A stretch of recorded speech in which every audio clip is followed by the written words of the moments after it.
My name's Amata, and in this Red Gaming Tech video, I am bringing you a juicy rumour in flaming gold neon letters regarding the Resident Evil 2 remake.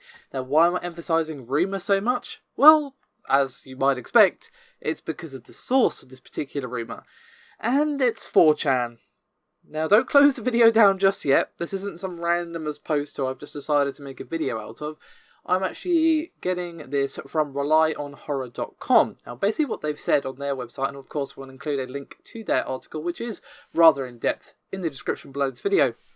But basically what they're saying is that some of this information that's in this post does actually line up with what they've heard from one of their own sources who has proven themselves to be reliable in the past on games such as Resident Evil 7. So, while you should still take this with an absolute mountain of salt, it is a little more legit than it first appears just based on some 4chan post. But with that in mind, let's take a look at what we see here. Bearing in mind, of course, that all of this could be wrong, some of it could be right, all of it could be right, somehow all of the above. Now, so, it's quite a long list, so I'm just going to go through them bit by bit. Some are going to get more attention than others, some deserve more attention than others. So let's just begin with the first point on the list, which is that the Resident Evil 2 remake is OTS, a mix of Revelations 2 and Resident Evil 4. So what does that actually mean, you might ask? Well, basically means you can aim and move while shooting, but no crouching. I'm not really surprised to see this, to be honest. I kind of expected they might go for a sort of Revelations 2 style of how they present the gameplay. Obviously that's a more sort of classic Resident Evil in terms of how it looks versus, say, Resident Evil 7. But obviously there was no crouching in the original game, the environments are just not designed for that, the game is not designed for that sort of thing, so that's obviously important to keep in mind. Now, it might be the case, as was the case with Resident Evil 1 remake, that you can revert to the original tank controls if you wish. I think they will do that, given that that option has proven to be quite popular and doesn't really hurt. Obviously, it's a fair amount of work, but so is remaking a PS1 game, so, hopefully that option is there. I personally won't be playing with the tank controls on because I'm not a masochist, but, some people like them. So, here we have another thing that is going to be a bit mixed based on your opinion, and to be honest, it's going to be based upon what they actually do. It's hard to judge on just this, but according to this post, both the Raccoon Police Department and the city itself have been vastly redesigned. Now, that's again why I said it's based on what they actually do. Vastly redesigned, have they fixed the annoying issues with the layout? Have they added more stuff? Have they taken away stuff? Have they completely changed it so it does nothing like the original? These are very important questions that unfortunately we can't answer until we actually see some actual gameplay from the game itself. But hopefully this means that the city itself is more than just a linear series of streets. Obviously, there are some little areas to explore, little alleyways you can go down for some extra bullets and stuff like that, but it is pretty much herding you towards the police station, and there's not really anywhere you can go. It's just, hey, follow this road, try to not get hit by zombies on your way, and good luck, basically. So I would actually like it if that area was expanded and made it a little less linear, a little bit more to explore, maybe a lore to pick up, maybe even if there's a few documents lying around or cool Easter eggs or whatever, ammo here and there. Obviously, ammo is very important to balance because this is going to be a survival horror game, and I'll get to that later. But, just cool stuff to find. Even if it's nothing there, and you're just wandering around the city, it just gives you more feel for the world, I guess. And the Raccoon Police Department, of course, was very vast and sprawling, but it was a case of, like many games of the time in this particular genre, of, hey, you found this area, but you need X item. Too bad you don't have X item, better come back later. So it was a lot of backtracking. Now, hopefully they don't get rid of backtracking, altogether. I doubt they will do this, to be honest, but perhaps improving somewhat, perhaps even, hey, you can knock this shortcut and make it less of an arse to go back there now, or something like that. Hopefully they don't get rid of the backtracking entirely, because I think that is kind of key to this style of game, but I wouldn't mind some of it being cut out, because it's just a slog at the end of the day, especially if you've cleared out all the enemies. It's just like, ugh, time to go all the way back up there, and I go all the way back down. Especially if it's your first time playing the game, you don't know what items you need. You go to this thing, it's like, oh, yay. Obviously, if you know where you're going, you can just go, oh, I need that thing out the item box now. Cool, I'm going to go up there. It's not too bad. You know exactly what order to do things in. Now, what's cool is that the item twinkles are back. Awesome. Minor thing, but still good. Now, there's going to be 2 campaigns, and the rather famous system that was in the original, where of course there was Claire A, Leon B, and Leon A and Claire B, apparently is not going to be present. But Leon and Claire will allegedly interact more because of this. I would prefer if they didn't do this, simply because I feel like this kind of made the game more replayable, other than just, hey, let's play Resident Evil 2 again, because why the hell not? It's Resident Evil 2. Like, yeah, you get cool endings and a more expanded ending. Like the B ending, for regardless of who you're playing as, I feel is the more complete ending than the A ending. The A ending is kind of pants to me. It's just, happy ending. It's like, okay. So, yeah, it'd be great if they interact more, because they barely do. But, I don't know.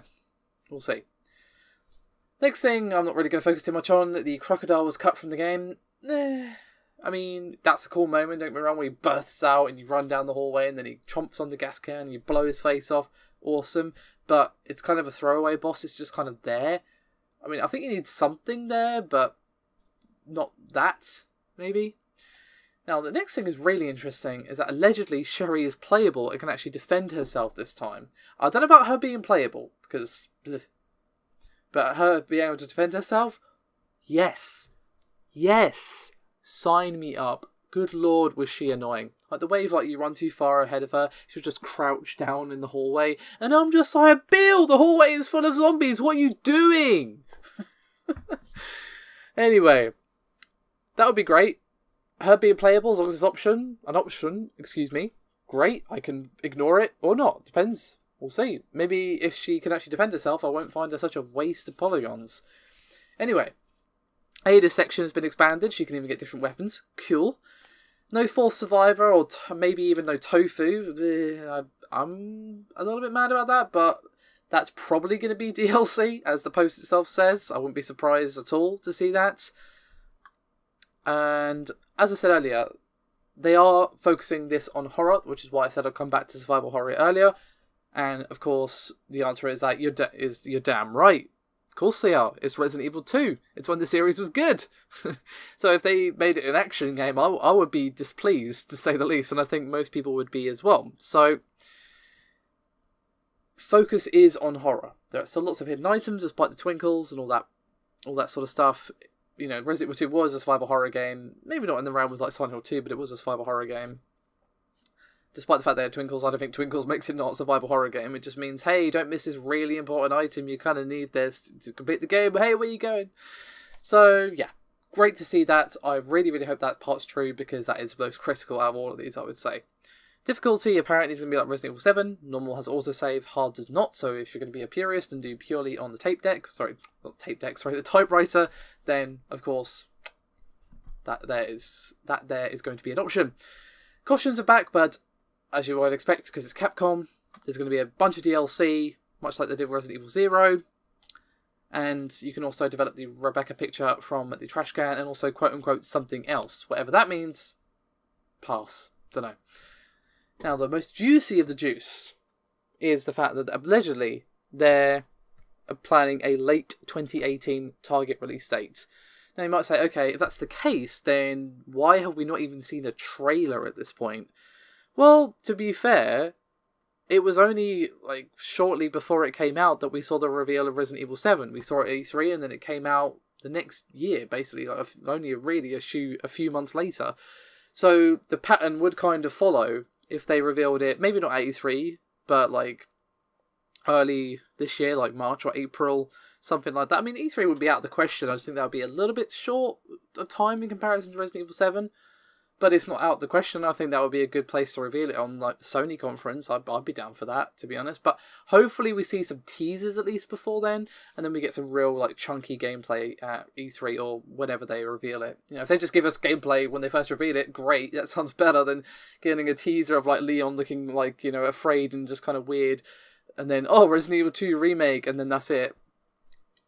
And then maybe the sound of like a liquor or something, and then that's it, cut to black. Like, I prefer just gameplay rather than getting that and then getting blue balled for like 3 months or whatever until E3. So, we'll see.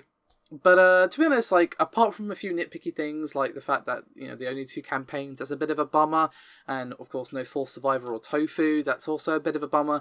But, to be honest with you, most of what is listed here, assuming it's true, of course, to take all of what I've said here today with so much salt you could drown people in it, I am liking the sound of all of this, to be honest. Resident Evil 2 is my favourite Resident Evil, shortly followed by...